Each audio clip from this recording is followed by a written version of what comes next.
أعوذ بالله من الشيطان الرجيم. بسم الله الرحمن الرحيم. الحمد لله رب العالمين، والصلاة والسلام على سيد المرسلين وعلى آله وصحبه أجمعين. رب اشرح لي صدري ويسر لي أمري واحلل عقدة من لساني يفقه قولي. سبحانك لا علم لنا إلا ما علمتنا إنك أنت العليم الحكيم. ولا حول ولا قوة إلا بالله العلي العظيم. Kitab Wisyahul Afrah, muka surat 20, baris yang keempat daripada atas. Muka surat 20, baris keempat daripada atas.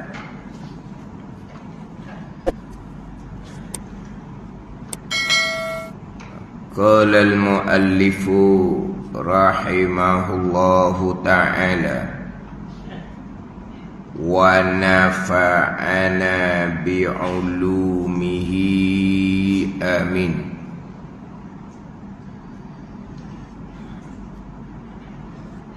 Dan bangkai yang tiada baginya bagi bangkai darah yang mengalir.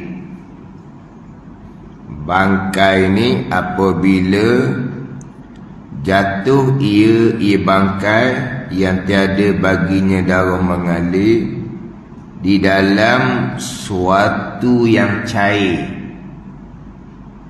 Suatu yang cair ni dipanggil ma'id. Contohnya minyak, itu ma'id. Minyak, madu, nira, dalam kuah-kuah gula contohnya dipanggil ma'id. Atau air yang sedikit, atau air yang sedikit atau pada suatu yang cair.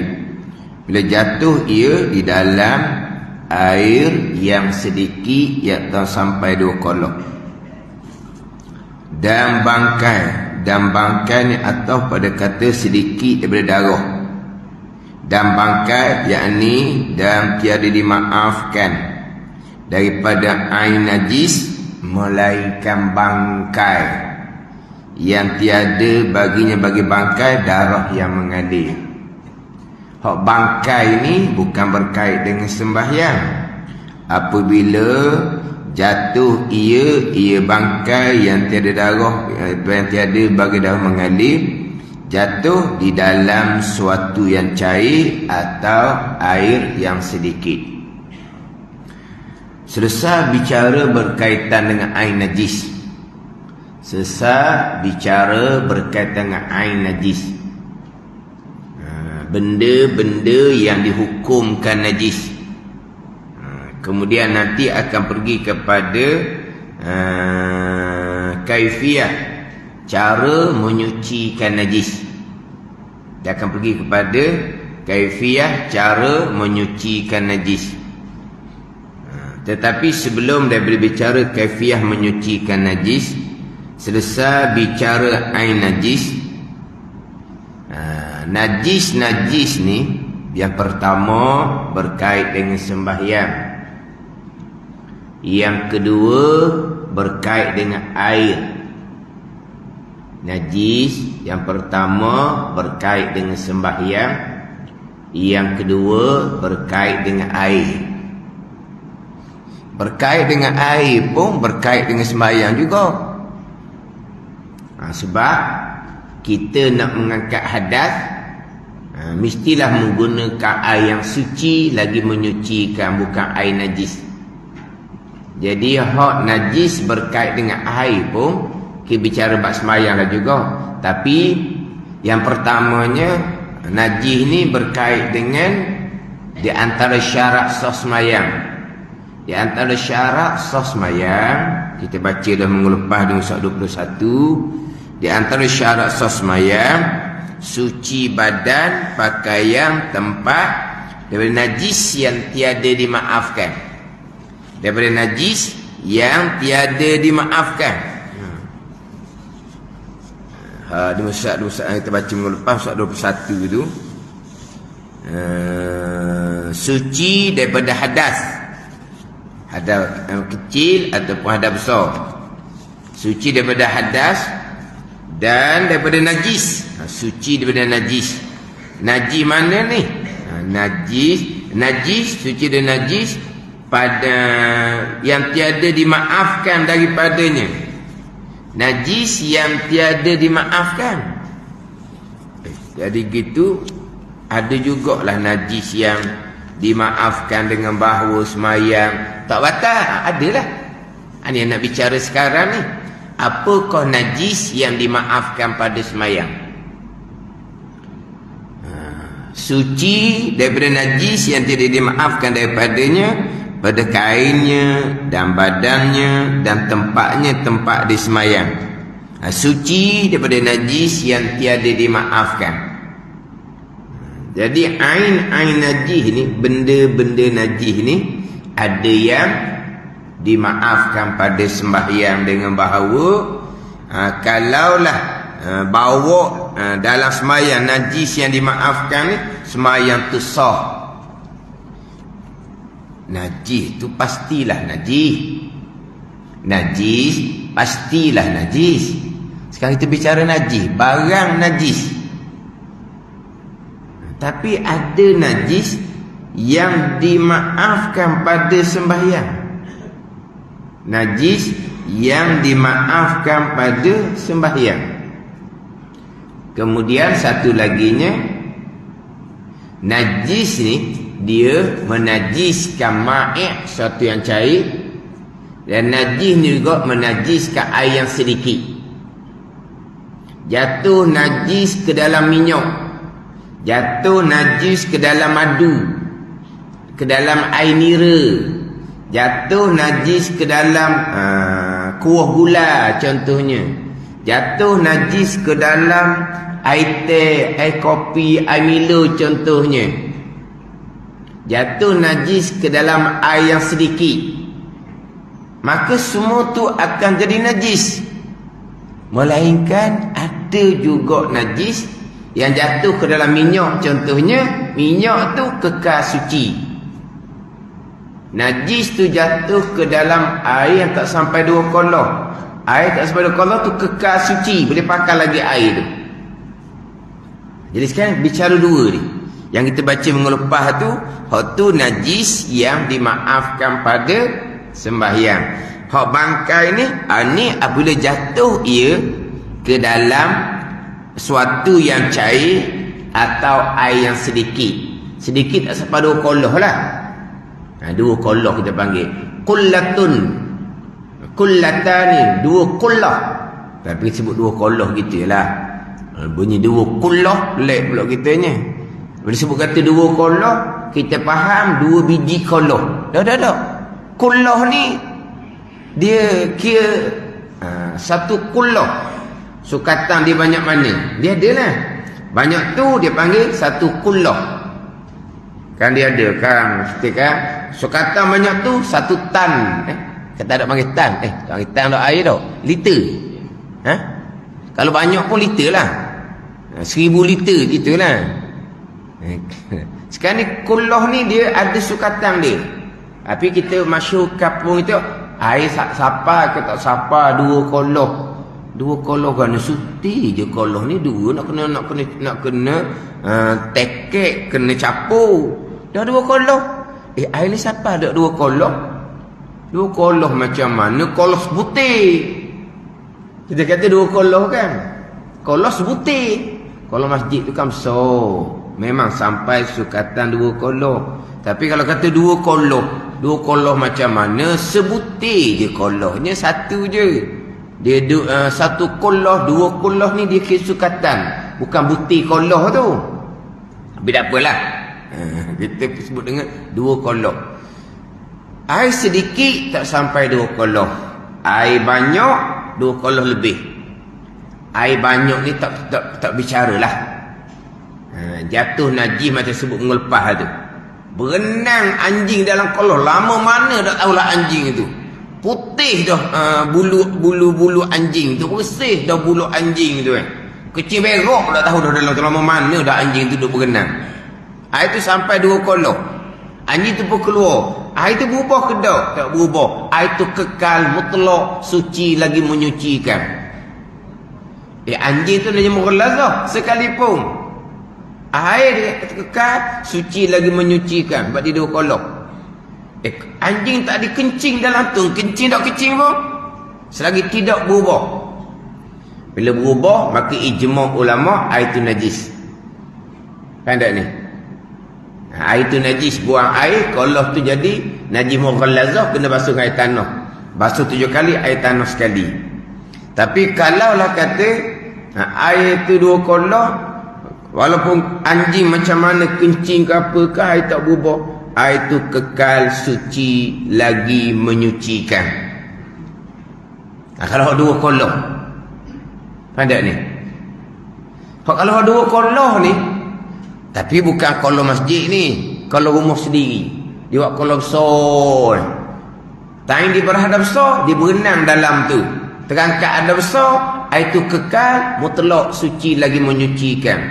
Sebab itulah dicadangkan kepada orang waswas buat qullah besar dalam bilik mandi di rumah. Gitulah cara dia. Ni sekali berhadap besar, mandi wajib, syuruk terbit matahari, habis waktu subuh, barulah perlahan-perlahan keluar dari bilik mandi, pucat dah kesejukan. Lepas tu subuh macam mana? Tinggal subuh, dosa besar. Tahu tak ni? Lepas tu apa? Buat qullah besar dalam bilik mandi tu, berhadap besar je, masuk dalam tu. Nak mandi seorang boleh, nak mandi 2 orang boleh dalam tu. Air tu tak jejah apa pun, kekal suci lagi menyucikan air. Mandi wajib dalam tu 10 orang pun tak apa air tu, sebab air 2 qullah. Kalau 2 qullah, siapa sukatan 2 qullah, jatuh najis pun tak ada najis, melainkan berubah. Mandi wajib berapa orang pun dalam tu, air kekal mutlak suci lagi menyucikan. Tu kalau air 2 qullah. Yang kita bicara ni air yang sedikit tak sampai 2 qullah. Ini kita bicara. Jadi apabila jatuh najis ke dalam air yang sedikit tak sampai 2 qullah ni, dia menajiskan air, melainkan ada najis yang dimaafkan. Tidak menajiskan sesuatu yang cair dan tidak menajiskan air yang sedikit. Sesuatu yang cair kita kena faham. Minyak, madu, nira, kuah gula, teh, Milo, kopi, itu dipanggil sesuatu yang cair. Kena faham situlah. Dia walaupun ada jugalah yang hanya dimaafkan pada air yang sedikit, jadi dimaafkan pada sesuatu yang cair, ada juga. Tapi kita nak mudah ceritanya, yang dimaafkan, najis yang dimaafkan pada air yang sedikit, dimaafkan pada sesuatu yang cair. Najis yang tidak dimaafkan bila jatuh ke dalam air sedikit, tidak dimaafkan jikalau jatuh sesuatu yang cair, walaupun sesuatu yang cair ni banyak mana sekalipun. Di air ada 2, air sedikit, air banyak. Sesuatu yang cair umpama minyak, dia tak kira. Walaupun minyak tu dalam deram yang besar, kita kata 1 deram, kena deram. Deram tu lah legel lain tau. Deram. Bukan deram pemuzik tu. Itu deram apa tu? Kau kata deram tu pemuzik tu. Makna minyak tu 1 deram. Dia minyak bukan macam air. Air dia ada 2, air sedikit, air banyak. Adapun kalau sesuatu yang cair, dia tak ada beza, hukum-hukum dia sama sahaja. Jadi yang kita bicara di sini adalah yang dimaafkan pada air sedikit, dimaafkan pada sesuatu yang cair. Kalau najis tu jatuh ke dalam air yang sedikit tu dihukumkan najis walaupun tidak berubah. Najis yang sama kalau jatuh ke dalam sesuatu yang cair, sesuatu yang cair itu akan jadi najis walaupun sesuatu yang cair itu banyak mana sekalipun. Depan gitu. Dia tak sama. Sesuatu yang cair umpama minyak dengan air mutlak dia tak sama. Kan ada ni? Sesuatu yang cair umpama minyak dia tak sama dengan air mutlak. Sesuatu yang cair ni tak kira sedikit ke banyak, sama je hukum. Air mutlak sedikit dengan banyak, sedikit tak sampai 2 kolok, banyak sampai 2 kolok dalam 230 liter gitu tau. Gitu lebih kurang. Lepas tu hak sukatan 2 kolok kita dahulu, hak dalam kitab Wisyah ni jangan lupalah sukatan dia. Kalau bekah tu 4 persegi berapa hasta, bekah tu 3 persegi berapa hasta, bekah tu bulat berapa hasta, dia sudah bicara dahulu. Kalau liter lah, bukan dalam 230 liter gitulah, lebih kurang. Kan kita dulu bicara dah kan, air 2 kolong ni kalau bekah tu 4 persegi, panjang dia, lebar di dalam dia berapa hasta, dia sudah bicara dahulu. Ada ni. Jadi air mutlak ni dia berbeza hukum. Kalau air tu sedikit dengan air tu banyak, dia berbeza. Adapun sesuatu yang cair umpama minyak, dia sama hukum. Sedikit ke banyak mana sekalipun, 1 deram sekalipun, 1 leger sekalipun tak kira. Kenal leger? Sok kenal leger sok? Sok kenal leger. Orang apa? Ke leger tu bahasa buku dah. Dah panggil benda kalau bahasa sekolah panggil benda leger. Tong deram je kau. Tong deram dia panggil.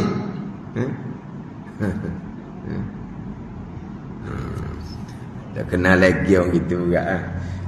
Makna sekarang ni kalau sesuatu yang cair dia tak ada beza. Sedikit banyak sama hukum. Kenapa sesuatu yang cair dengan air mutlak tak berbeza hukum? Air mutlak ni dia ada satu kekuatan, boleh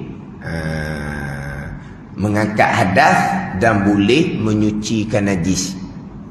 Sesuatu yang cair boleh mengangkat hadas orang, boleh menyucikan najis. Sebab itulah air mutlak ni kalau banyak, status dia sudah berbeza. Sebab dia ada kekuatan yang boleh mengangkat hadas. Dia ada kekuatan yang boleh menyucikan najis. Adapun sesuatu yang cair umpama minyak, adalah kita kata sungai tu minyak saja, boleh ambil sembahyang? Tak boleh juga, banyak mana pun. Jadi sesuatu yang cair dengan air mutlak dia berbeza. Jadi air mutlak ni kalau sedikit, kalau banyak hukum dia berbeza. Satu yang cair sedikit ke banyak ke dia tak ada bicara, sama saja hukum. Jadi kalaulah dimaafkan pada air yang sedikit, dimaafkan juga jikalau najis tu jatuh ke dalam sesuatu yang cair. Sikit banyak tak kira lah, dimaafkan. Tapi kalau najis tu tidak dimaafkan jikalau jatuh ke dalam air sedikit, umpama tahi cicak dijatuh ke dalam air 1 baldi, maka air 1 baldi tak sampai 2 kolok automatik dihukumkan najis walaupun air 1 baldi tak berubah sekalipun. Tahi cicak yang sama kalau jatuh dalam minyak, walaupun minyak tu 1 deram sekalipun, 1 leger sekalipun, banyak mana sekalipun, minyak tu hukum najis. Tak ada buat apa dah, hukum najis. Tak ada buat apa. Tak ada. Tadi satunya air dia ada fungsi dia, boleh mengangkat hadas, boleh mencucikan najis. Satu lagi pula Biasanya air payah kita nak jaga. Air ni tak ada orang tudung. Air berdi tak ada orang tudung. Air dalam koloh tak ada orang tudung. Dia jadi payah sikit lah nak jaga air ni. Jadi kalau air ni banyak lagi payah nak jaga. Jadi jatuh najis kalau dua koloh tidak menajiskan air. Adapun sesuatu yang cair ni umpama minyak, tu mudah jaga. Tak ada orang minyak tak ada penutup. Minyak ke madu ke nira ke, biasanya tu ada penutup belaka. Mana mudah dipelihara. Air mutlak ni kebanyakan dia terdedah, sukar untuk dipelihara. Jadi kalau banyak dimaaf, tidak menajiskan. Sebab dia payah nak jaga ni. Sebab air bila dia banyak lagi payah nak jaga. Adapun sesuatu yang cair, kebiasaannya ada penutup. Kebiasaan ada penutup. Itu beza antara sesuatu yang cair dengan air mutlak. Jadi sekarang ni kalau najis tu dimaafkan pada air sedikit, dimaafkan pada sesuatu yang cair. Kalau najis tu tidak dimaafkan, boleh jatuh ke dalam air sedikit, maka najis yang sama boleh jatuh ke dalam sesuatu yang cair, maka jadi najis sesuatu yang cair. Walaupun sesuatu yang cair itu banyak mana sekalipun, tak ada kaitan dengan dua koloh ke ataupun tak ada kaitan. Sini sama hukum sesuatu yang cair atau air sedikit. Jadi bangkai ni dimaafkan pada sesuatu yang cair dan dimaafkan pada air yang sedikit. Umpama tai cicak tadi, itu tidak dimaafkan, boleh jatuh ke dalam air yang sedikit, maka tidak dimaafkan juga boleh jatuh ke dalam sesuatu cair walaupun banyak mana sekalipun. Jadi najis air sedikit tadi, jadi najis sesuatu yang cair tadi walaupun banyak mana sekalipun kalau jatuh umpama tai cicak. Dia banyak ni, banyak dia punya huraian lah. Hak dah kita ni dia pendek je lah. Kemudian yang bicara melepasnya sedikit daripada darah. Sedikit-sedikit tu nak letak banyak mana dia panggil sedikit. Nak letak banyak mana dia panggil sedikit. Dia tak cerita panjang di sini. Kemudian darah-darah ni pula dimaafkan pada sembahyang ni. Dimaafkan pada sembahyang.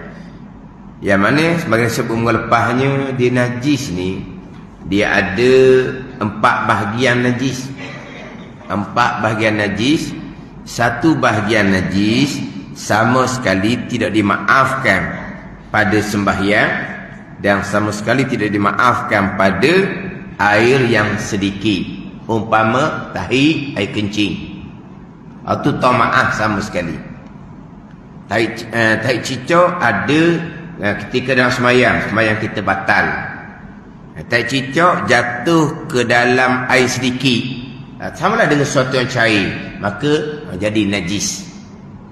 Pada ni dia tahi, air kencing, jadi maafkan sama sekali.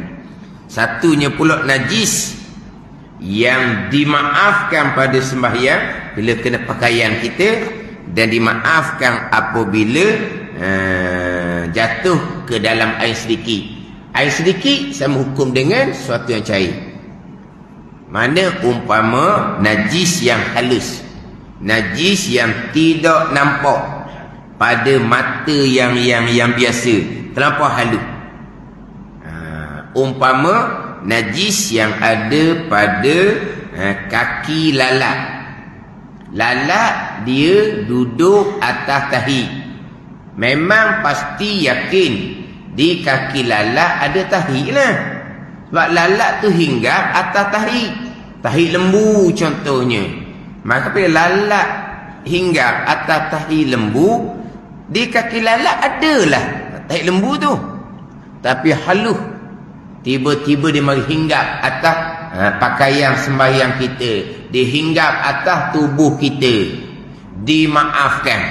Itu najis yang terlampau halus. Sehingga kan kalau nampak halus-halus bitik, dah baju kita putih, kemudian tahi lembu warna hitam, nampak bitik halus-halus, masa lagi dimaafkan, boleh buat sembahyang pakaian tu. Pandai ni. Lalat yang sama yang hinggap atas tahi lembu, memang di kaki lalat tu adalah tahi lembunya. Halus memang halus lah kaki di kaki lalat besar mana? Halus lah.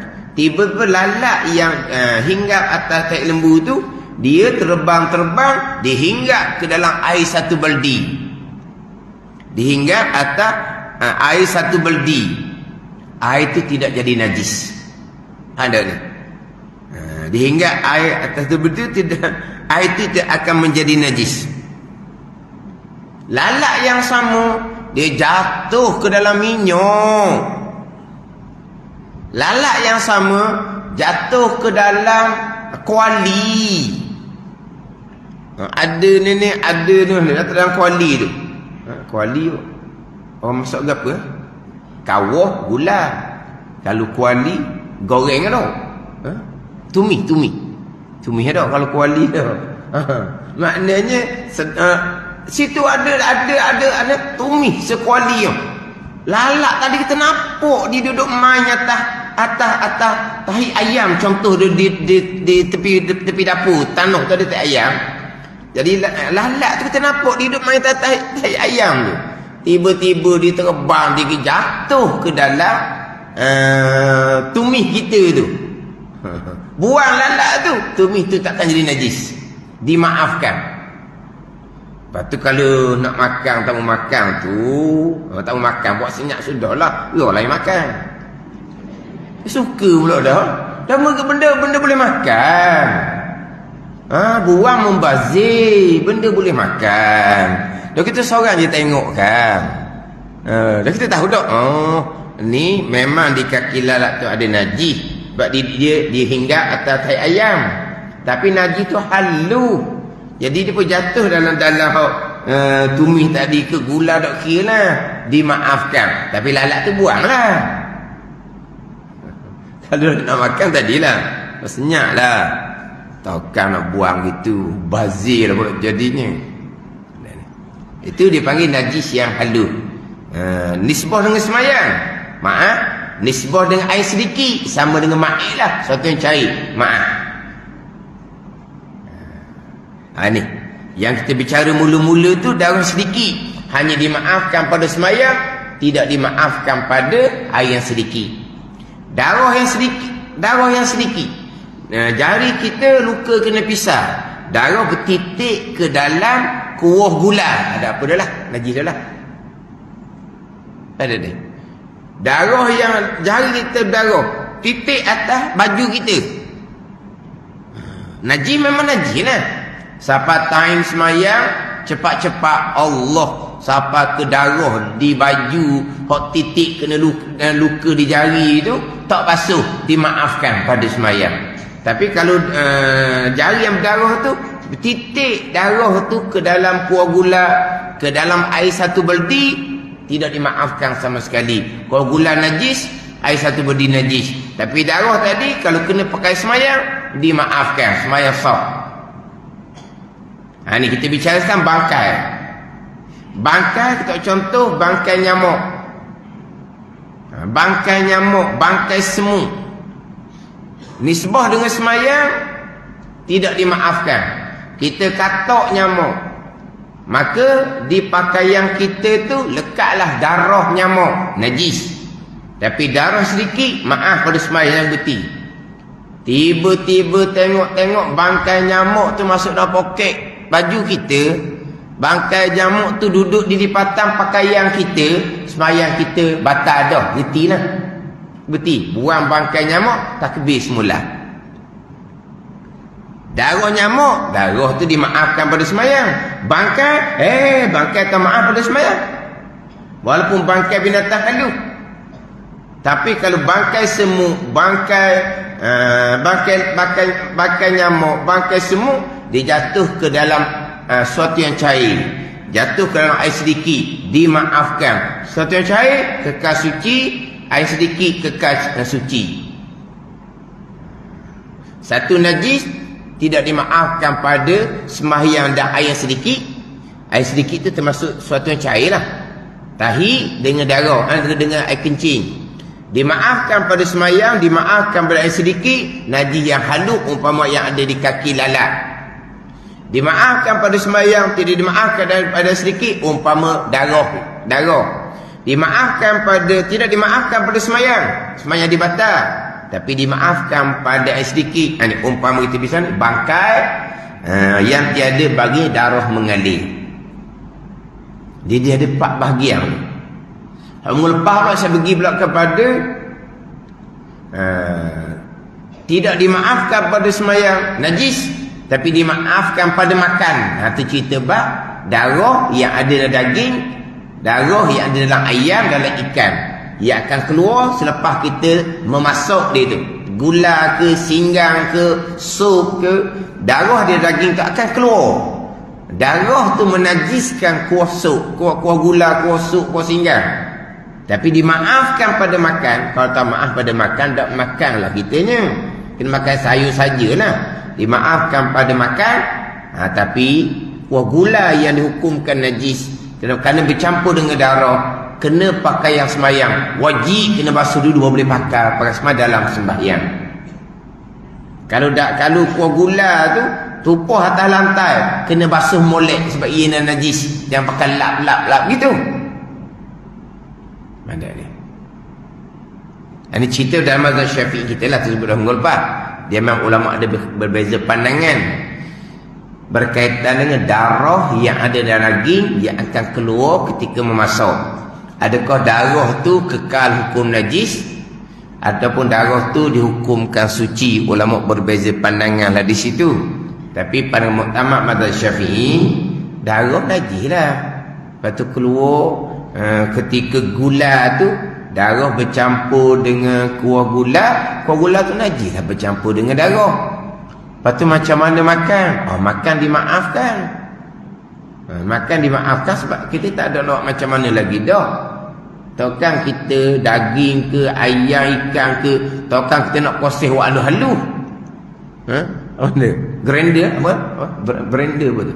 Buat halus kacau dia habis tak ada darah. Nak buat macam mana gitu? Maka dimaafkan pada makan, tapi kena pakai sembahyang, wajib kena basuh. Kena tubuh, wajib kena basuh. Tumpah atas lantai, wajib kena basuh. Sebab ianya najis, sebab dia darah di dalam tu. Dimaafkan pada makan, tidak dimaafkan pada sembahyang.